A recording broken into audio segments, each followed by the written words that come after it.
एकीकडे डोळ्यावर बांधलेल्या पैशांच्या पट्ट्यांचा भोंगळा नाच आणि दुसरीकडे सर्वसामान्य जनतेची भक्ती. गेली कित्येक वर्ष कधी विसर्जनाला विलंब झाला नाही, कुठलाही नैसर्गिक अडथळा आला नाही.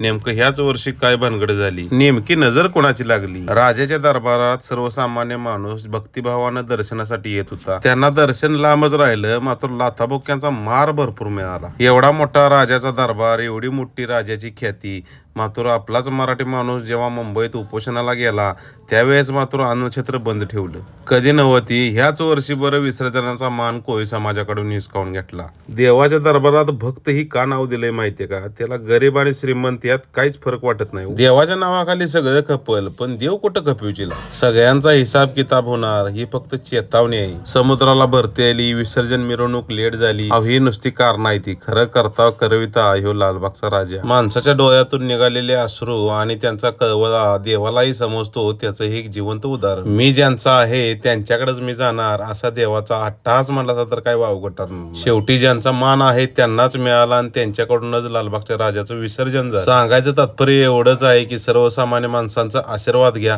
त्यांचे आसरून तळतळाट काय घेऊ नका. भगवान के पास देर है लेकिन अंधेर नहीं.